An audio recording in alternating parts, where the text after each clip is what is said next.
Quando Yevgeny Prigozhin lançou a rebelião do Wagner em junho de 2023, foi o desafio direto mais sério à autoridade de Vladimir Putin em mais de 2 décadas de governo.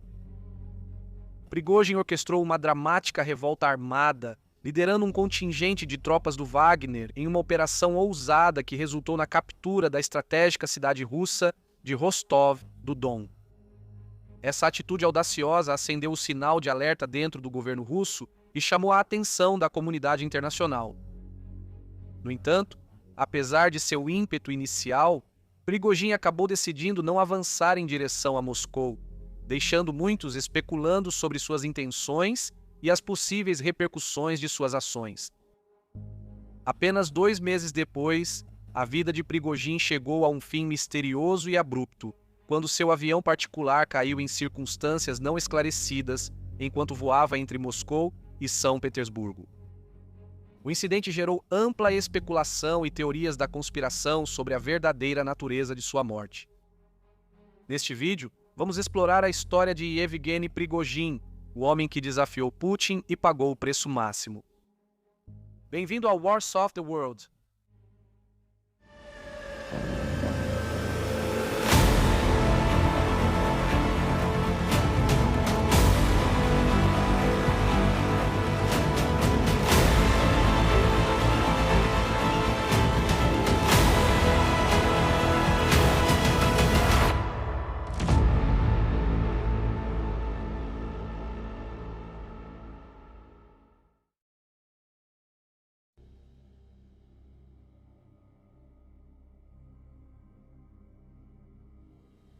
Yevgeny Viktorovich Prigozhin nasceu em 1º de junho de 1961 em Leningrado, atualmente conhecida como São Petersburgo, Rússia.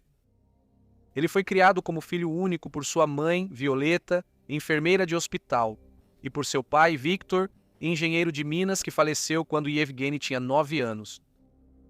Seu avô, Yevgeny Ilyich Prigozhin, serviu como capitão no Exército Vermelho durante a Segunda Guerra Mundial e lutou nas batalhas de Rjev, onde recebeu uma medalha por sua bravura. Acredita-se que seu pai e padrasto eram de origem judaica. Seu tio-avô era o cientista soviético Yefim Ilyich Prigozhin, e durante sua infância, Yevgeny morou com Yefim por vários anos na cidade ucraniana de Jovty-Vody, onde Yefim trabalhava em uma mina de urânio a céu aberto. O padrasto de Prigozhin, Samuil Fredmanovich Zarkoy, era instrutor de esqui e o apresentou ao esqui cross-country. Aspirando se tornar um esquiador profissional, Yevgeny se formou na Escola Internato Esportiva número 62 de Leningrado em 1977. Ele deixou a carreira esportiva após uma lesão e virou treinador físico em uma escola esportiva infantil. Em 1979, aos 18 anos, Prigozhin foi pego roubando e recebeu uma pena suspensa de 2 anos e meio de prisão. Ao invés da prisão, ele trabalhou em uma fábrica química em Veliky Novgorod. 1 ano depois, ele voltou para Leningrado e se envolveu com uma gangue, participando de vários assaltos. Ele acabou sendo pego quando atacou uma mulher na rua, tentando roubar seus brincos e botas. Em 1981, Prigozhin foi condenado a 12 anos em uma prisão de segurança máxima por crimes como roubo, furto e fraude, incluindo o uso de menores para ajudar em suas atividades criminosas. Durante a prisão, Prigozhin frequentemente quebrava regras e ficava em solitária, mas em 1985 foi transferido para a população geral. Lá, ele começou a ler muito e aprendeu vários ofícios, incluindo trabalhar como operador de torno, tratorista e marceneiro, após receber treinamento profissionalizante. Em 1988, devido ao bom comportamento, a Suprema Corte Soviética reduziu sua sentença para 10 anos, observando que ele estava demonstrando sinais de melhora. Ele foi transferido para uma unidade de segurança média e, por fim, libertado em 1990, tendo passado um total de 9 anos detido. Após sair da prisão, Prigozhin passou a vender cachorros quentes com a família em um mercado de Leningrado. Ele teve sucesso rapidamente, ganhando dinheiro mais rápido que sua mãe podia contar.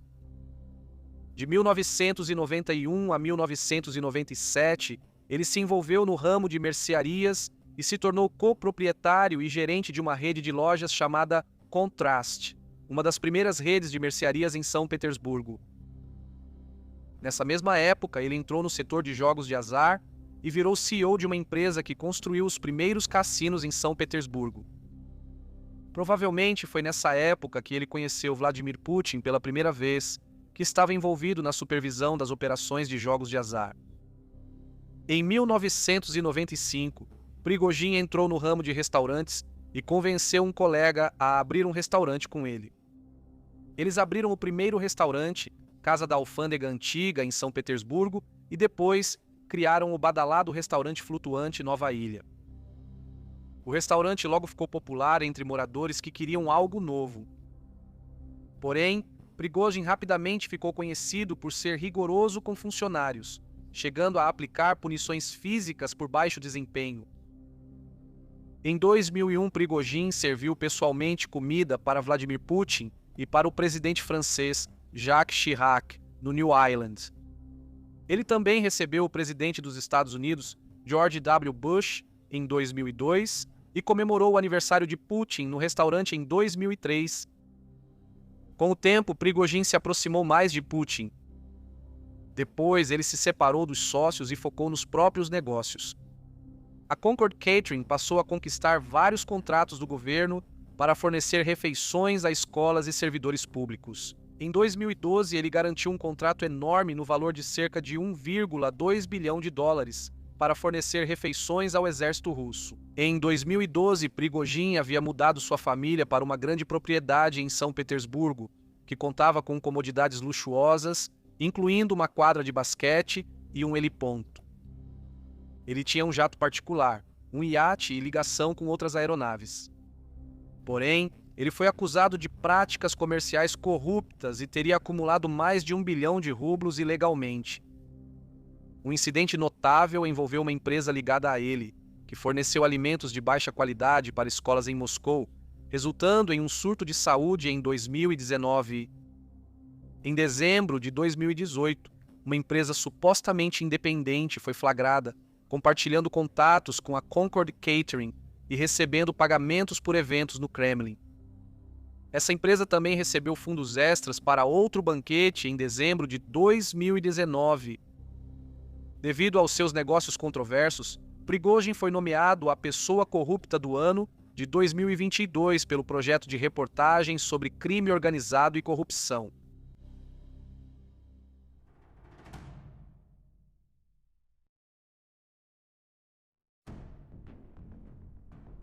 Em 2014, durante a guerra em Donbass, surgiu uma força militar privada que depois ficou conhecida como Grupo Wagner. Apesar da lei russa proibir empresas militares privadas, membros do Grupo Wagner surgiram em zonas de conflito ligadas aos interesses geopolíticos russos. A atuação deles se estendeu além da Ucrânia para países como Síria, Líbia, Sudão, República Centro-Africana e Mali, muitas vezes em alinhamento direto com os objetivos estratégicos da Rússia. Relatórios apontaram que o grupo utilizava amplamente a infraestrutura militar russa, transportava pessoal em aviões militares e atuava em estreita coordenação com autoridades da inteligência e da defesa russas. À medida que o grupo conduzia suas operações, ganhou má fama.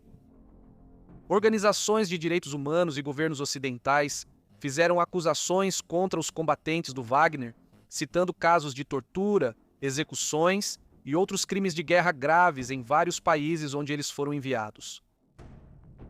Apesar das graves acusações, o Wagner sempre negou irregularidades e o Kremlin tentava se distanciar, alegando que o grupo era independente. Apesar de anos de rumores sobre seu envolvimento, Yevgeny Prigozhin negou consistentemente qualquer ligação com o Wagner. No entanto, isso mudou em 2022, quando a Rússia lançou sua invasão em grande escala contra a Ucrânia. Em uma reviravolta significativa, ele reconheceu publicamente que havia fundado a organização.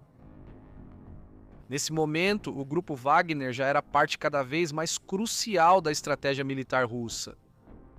As forças armadas russas enfrentaram reveses significativos no campo de batalha, especialmente contra a forte resistência ucraniana, e as forças do Wagner desempenharam um papel importante em alguns dos confrontos mais mortais do conflito, especialmente durante os combates intensos dentro e ao redor da cidade de Bakhmut.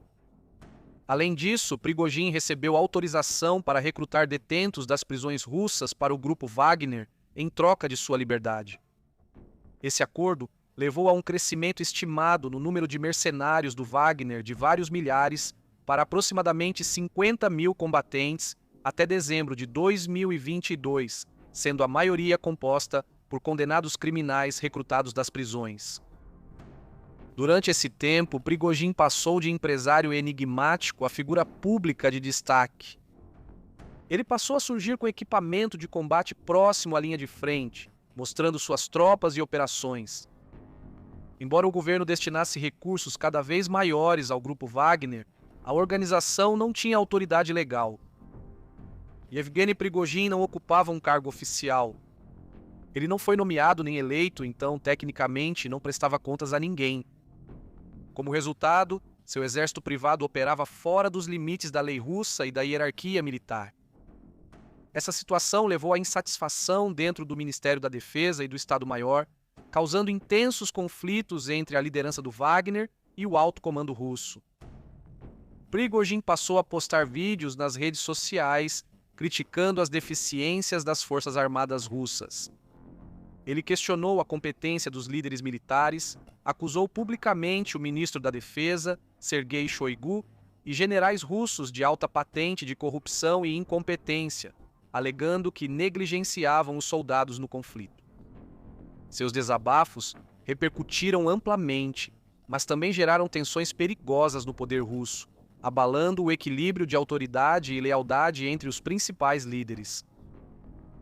Parecia que Prigozhin estava se posicionando como alguém que fala a verdade, pronto para expor verdades desagradáveis e criticar a liderança russa nos termos mais duros.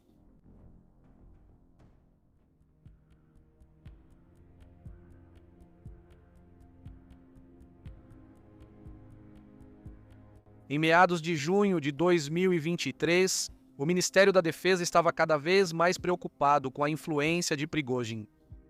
Ordenaram que os combatentes do Wagner assinassem contratos até 1º de julho para integrar o grupo como unidade subordinada, reduzindo a autoridade de Prigozhin. Mesmo assim, Prigozhin se recusou, acusando o ministro da Defesa Shoigu de incompetência. No dia 23 de junho, o atrito chegou ao ponto de ruptura. Prigozhin afirmou que o exército russo atacou com mísseis os acampamentos do Wagner, causando grandes baixas em suas tropas. Ele respondeu imediatamente e de forma incendiária pelo Telegram de sua assessoria, afirmando que o mal causado pelo comando militar precisava ser interrompido. Ele declarou uma insurreição armada contra o Ministério da Defesa e convocou seus apoiadores a reagirem ao suposto massacre de seus combatentes. No mesmo dia, Prigozhin divulgou um vídeo bombástico que desmontou a narrativa oficial do Kremlin sobre a guerra. Ele afirmou que a invasão da Ucrânia foi construída sobre uma base de mentiras, criada apenas para beneficiar altos funcionários do Ministério da Defesa e oligarcas ricos. Ele ainda alegou que o alto comando russo estava mascarando a terrível realidade das linhas de frente, afirmando que até 1.000 soldados russos estavam sendo mortos em combate diariamente. Ao amanhecer de 24 de junho, mercenários do Wagner cruzaram a fronteira de Luhansk para o Oblast de Rostov, na Rússia, e encontraram quase nenhuma resistência das forças locais. A ação fez o Serviço Federal de Segurança acusar formalmente Prigozhin de organizar uma rebelião armada contra o Estado. A situação piorou rapidamente quando as unidades do Wagner tomaram Rostov-do-Don e marcharam para Moscou em busca de justiça. No caos que se seguiu, as forças do Wagner enfrentaram a Força Aérea Russa, derrubando um posto de comando aéreo Ilyushin-Il-20 e 2M e vários helicópteros militares, resultando na morte de vários militares russos. Vladimir Putin, visivelmente abalado, acabou se dirigindo ao povo russo, classificando o levante como uma facada nas costas e traição. Ele prometeu que a resposta do Estado seria dura, alertando que o motim interno representava uma ameaça direta à sobrevivência da Federação Russa. Prigojin continuou desafiador, dizendo publicamente que o presidente estava muito enganado. Ele respondeu que seus homens não eram traidores, mas patriotas que lutaram pela pátria e recusaram se submeter a uma hierarquia militar corrupta.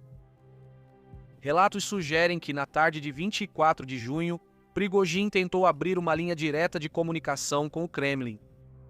Segundo relatos, ele procurou a administração presidencial, mas Putin recusou a ligação, indicando uma ruptura total na relação antes próxima entre os dois. O impasse tenso foi finalmente resolvido por meio de negociações de alto risco envolvendo figuras como Nikolai Patrushev e Anton Voinov. A pedido de Putin, o presidente da Bielorrússia, Alexander Lukashenko, mediou um acordo que retirou as acusações contra Prigojin, que aceitou interromper o avanço a Moscou em troca de passagem segura para a Bielorrússia. Mesmo após as acusações serem retiradas, Prigojin seguia investigado por traição e, na prática, já era um homem morto.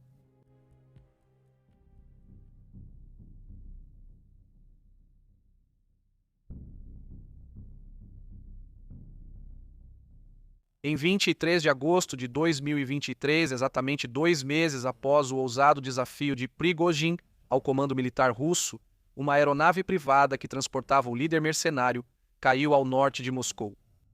Esse evento logo se tornou um dos incidentes mais controversos e analisados da história política russa recente. O jato executivo Embraer Legacy 600 estava a caminho de Moscou para São Petersburgo quando caiu perto da vila de Kuzynkino, na região de Tver. Autoridades russas confirmaram depois que as 10 pessoas a bordo morreram no desastre. A lista de passageiros fornecida pela Agência de Aviação da Rússia identificou as vítimas como Yevgeny Prigojin, o cofundador do Wagner Dmitry Utkin, e vários comandantes de alto escalão e membros da tripulação associados à empresa militar privada.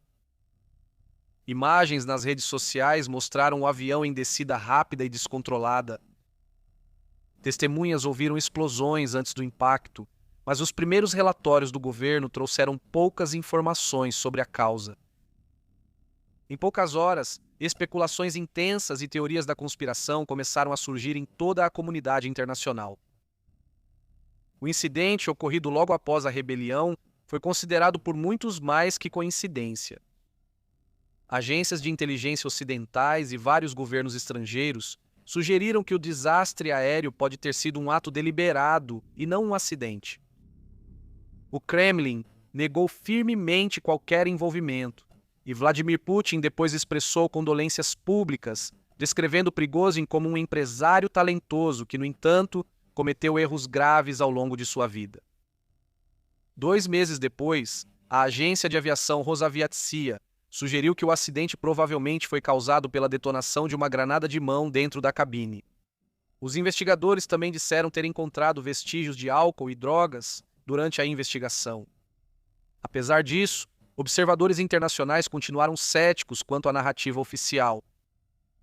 Após a tragédia, o Kremlin tomou medidas decisivas para assumir o controle das operações restantes do Wagner.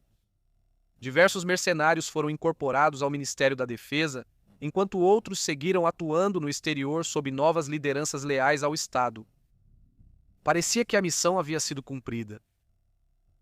No final de dezembro de 2023, o Wall Street Journal publicou uma reportagem alegando um assassinato premeditado. Segundo fontes de inteligência ocidental e russa, o artigo dizia que Nikolai Patrushev, considerado o conselheiro mais confiável de Vladimir Putin, orquestrou pessoalmente a queda da aeronave do Wagner. Segundo essas alegações, Patrushev planejou eliminar Prigojin. A operação teria consistido na colocação de explosivo sob a asa do jato durante as inspeções finais de segurança. O debate contínuo sobre se o desastre foi causado por falha mecânica, sabotagem interna ou uma execução sancionada pelo Estado continua a gerar controvérsia global. Independentemente da causa, a eliminação de Prigojin e de seu círculo marcou um fim violento para um dos períodos mais turbulentos e perigosos do conflito ucraniano e do Estado russo moderno. provando que tentar enfrentar Vladimir Putin nunca iria terminar bem.